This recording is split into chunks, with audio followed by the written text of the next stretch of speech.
जोज माजवज इस्लामी रवायात में कुछ कबाइल के नाम हैं जिनका जिक्र इस्लामी लिटरेचर और में भी मिलता है, खास तौर पर सूरत उल कहफ आयात 92 ता 99 और सूरत अल अंबिया आयात 96 ता 97 में। ये एक मानी खेज और फलसफियाना कहानी है। ये कुछ इस तरह है। बहुत पुराने जमाने में एक बादशाह गुजरा जिसका नाम था। वो न सिर्फ एक ताकतवर जंगजू था बल्कि निहायत नेक और आदिल भी था। अपनी एक मुहिम के दौरान वो एक ऐसी जगह पहुंचा जो दो पहाड़ों के दरमियान वाक़ थी, जहां एक कमजोर कौम आबाद थी।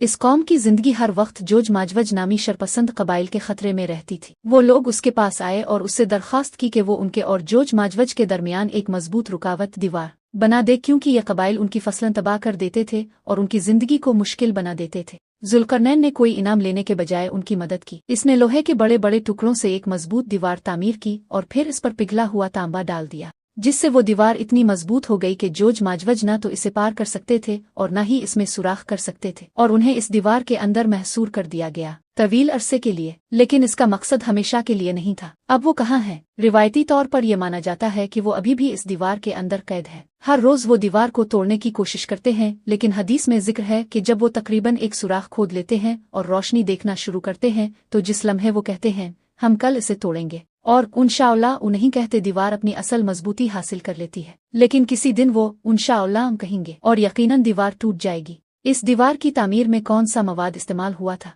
ये दीवार ख्याल किया जाता है कि लोहे से बनाई गई थी और उसकी सतह पर पिघला हुआ तांबा कापर चढ़ा हुआ था। वाकई एक मुजिजाना और निहायत मजबूत दीवार। उनके खुरूज की निशानियत क्या है? जो मजोज का खुरूज क़यामत की बड़ी अलामात में शुमार होता है। रवायात में है कि जब दुनिया में फसाद और जुल्म बढ़ जाए और हजरत ईसा अलैहिस्सलाम जमीन पर वापस आएं तो एक वक्त आएगा जब अल्लाह ताला अपना हुक्म देंगे और दीवार टूट जाएगी। कुरान में बयान है कि वो हर बुलंद मकाम से आतर आएंगे, यानी बड़ी तादाद में हर जगह पर हमला करेंगे। उनके ज़ुहूर के बाद क्या होगा? ये सबसे हौलनाक मरहला है। ईजावज व मयजावज के आज़ाद होने के बाद वो हर जगह फसाद फैलाएंगे। इतनी बड़ी तादाद में होंगे कि कोई उन्हें रोक नहीं सकेगा। वो तमाम वसाइल इस्तेमाल कर लेंगे, दरिया खुश्क कर देंगे, ज़राअत को नुकसान पहुंचाएंगे और बस्तियां बर्बाद कर देंगे।